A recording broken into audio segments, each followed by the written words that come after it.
Hi, Pink here. Joe and I are taking a little ride out to Scottsdale Saturday afternoon on the Cactus Corvair group. The president put out a little notification that someone contacted him that a gentleman's got a 64 Monza 4-speed looking to get rid of, and doesn't know nothing about it, no pictures. Said put in a post, probably gonna sell it for like a parts car because he doesn't have the title. And then, so I messaged him and he got back to me. We talked back a couple, he's very short on everything, but he said he doesn't have a title. And I said, well, and he said, well, how much you want to pay for it? I'm like, well, I don't even know what it looks like. Is it a complete car or what, And then he messaged me back, said, yeah, it's a complete car, and he said he might be able to get a title. And he sent me a picture. It looks like just a clean garage kept car. I don't know. We'll find out what's the story on it, and said he needs it out of there in a few weeks, and we'll see what it's all about. And if the price is right, I guess. Do we need another Corvair? No, we have the 63, but if the price is right and it's clean, well, we'll take a look at it and see what comes of it. Okay. All right, this is the 64 we came and looked at, and we came to a deal on it, and it's a pretty nice, pretty clean car. And the history behind it, we bought the car actually my brother bought the car in 2001 here in the Phoenix area, and he drove it back to Kansas City, where I would drive it on the weekends, and I joined the Heartland of America Corvairs Club, and Mike Dawson, I would take it to him sometimes if there was a problem with it, and he knows these things in and out, and he works on a lot of the guys in the club's cars. And then a few years later, probably around 2016, drove it out to California, Sonoma County. It was there for a few years, and drove it down here back to, coincidentally, where we bought it from. So it's kind of a strange story that it came full circle back to Phoenix where we bought it. And I'm glad it's going to good hands, and a guy who appreciates Corvairs, and looking forward to it, seeing what he does with it, and getting it back on the road. yeah, you said it's been sitting a couple years, right? Yeah. About under, yeah, it's got the usual Corvair leaks underneath, but yeah. The typical stuff. It's body's in pretty good condition. I think the guy we bought it from, as we talked before, he painted over it white and came out pretty good. The interior, it's probably like we said, the original color of the car. It's kind of a beige or gold. Kind of a goldy, yeah. Nice, very nice. All right, cool. Well, thanks for talking about it and letting me know. It's a pleasure meeting you. Yeah, good to meet you. And we'll come back and trailer this one back to the shop. Yep, looking forward to it. All right. We're out in beautiful Scottsdale. Just got the 64 all loaded up. A little different load than this one. When I was going to put the straps on the back, I noticed it has a unileaf going across it, so I didn't want to strap it around any of that. So I went up over the rear suspension member. So we're heading back with her. She looks good looking good on the trailer. So yesterday when I was strapping down the 64, I was having a little trouble because it's got only 64 has the unileaf on it, and I didn't want to strap around that and grab because it's only like a little 1/2-inch rod that comes down for that leaf. So I was laying under here, and I ended up getting a strap up underneath the arm, real nice. I got those loop straps with the loops on the end. I can put my hook in and tighten it down. So that car it's low, with those low 13s, and So I'm laying on here, and I had to back the car up yay far because I had it a little farther to the forward. This is a 20-foot trailer.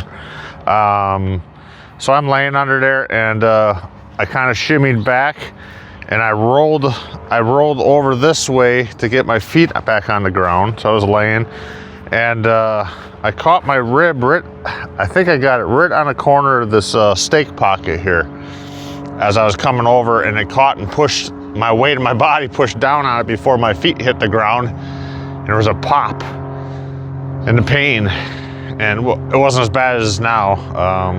I thought, oh, I cracked a rib or fractured a rib or something, and I guess it's a slipped rib is what it is. But yeah, it was a great night sleeping last night.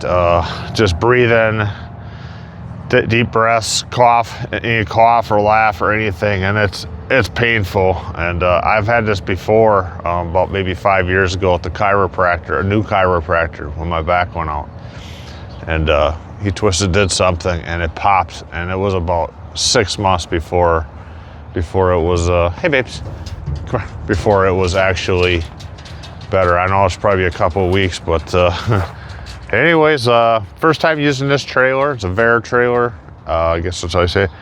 And 20 foot, 10,000 pound capacity. I guess they're made in Texas. And for the price, I think it was $5,800 out the door. Tax, registration, well, not registration, tax, title. Real nice trailer, a diamond plate trailer, 10,000 pound axles, brakes on the axles. I know it's on one axle. I think it's on both, and it was like $180 for a spare. So I still got to mount the winch and stuff on there. But we just used to have a Warn, I think it's a Warn winch, just a electric one. We just looped that on there, and it brought the car up most of the way. I blocked it, and then shortened up the straps and got on the rest of the way. But yeah, that's the fun now from yesterday. So now I'm just moving things around in the shop and trying to get one out and put that one in. That was too nice to let it sit outside here. So this is the 62 Boso custom one that he was doing, that I had picked up, I don't know, 2 years ago. And I'm just going through it. I never went through it. I just parked it in the shop, and it's been over there, and it's been over here pushed, and it's been out and turned around because I was going to pull the motor out of it once. And I'm just cleaning up what's in here. There's no windshield. There was a windshield, a real nice one. I gave it to Bill in Tucson. And the two front door glasses are back here, aren't in it. So I hate to push it outside, but I'm just cleaning out the parts out of it. I will mark these bins, the 62 custom Boso, turquoise, green, whatever color. And I got a bunch of seats here, bench seats, I'm gonna put in there and kind of use the back for some storage, and cover up the front and find a spot, put it in the yard. I might just push it out here for now, and it can sit till I get to it, because I kind of want to keep working on Blue Boy. And I did find a set of these in there. These seem awfully long, but maybe I can use them for, I think you only need one for a lift for back of the back door for your engine bay. But hey, I'll try these and see if I can get one of these working on there, because I have them. I didn't even know what was in there. I never really went through it. There's a lot of chrome pieces in here and stuff that he had. So like I said, I'll mark all this for this one and keep it together with it and get this one out. I want to get that 64 in here. Jill's like, what's it doing still sitting outside? And then she goes, I thought it came with a car cover. I said, yeah, it's fine. It's sitting out there for one night, So I'll get in here and get that cover over it, or I have another car cover, and I should cover that 63 back there. It's getting all dusty too. I kind of, because the sandblaster's in here, and it kind of gets a little dust. I usually try to keep a fan going with the door open. So, but we'll get that done this morning. Yeah, that's what we're doing this morning. And then back on Blue Boy. So I don't even know if I even mentioned how much I did pay for to get it for. When I did go over there, I talked to him, and he said, well, how much you give me for it? And I said, well, how much do you want? And then you know how that is. They usually start higher and come down. But he said, I think $3,500. And I went over there intentions of spending $1,500, but I mean, it was a nice car, you know? So I says, well, I'm at 2,000. And we went back and forth, and I ended up getting it for $2,500. I think if I would have went over there with my trailer, which I should have did, I probably would have walked out for $2,000 with it for it. So I think they're pretty good. When I did actually go over there, it said, you know, it didn't have a title, or maybe you could get a title. So, but they gave me a title, all the books for it, paperwork from previous owners. So. The manual, the original manual, like some warranty book, and it was pretty cool. So it was kind of weird though. When I got it here, he ended up taking out the car battery. I don't know why. It's like, you know, I could have took that and got a core charge. I know he just would have threw it away because they're not in the cars or anything like that, or Corvairs. So I thought that was a little weird. But other than that, I don't know. Nice little car. All right, so I got things moved around. I just stuck this one here. I cleaned it out. I put some seats in the back that I had in the shop sitting here. I covered it up. That's where it's gonna live for a while now. I don't know. I got the 64 we just picked up. Got that in here. I cleaned this up a little bit. I have some more room now. I got the press in over here, so I have more room in that bay.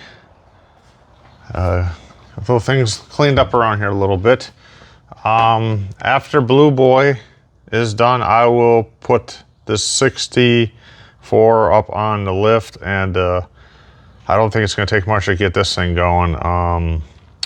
Maybe pull the tank. He said they use stable in it, but I don't know how long stable lasts. You know, it's like he said it's been stored for about 2 years. So we'll see. I don't think it'll take much. We're gonna lift, take a look at it, but yeah, I'm very anxious to take a look at it. But for now, we'll go back and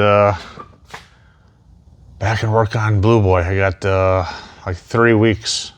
3 weeks and fan toss. Will it be done? No idea. Thanks for watching. Thanks, Corvair Addiction.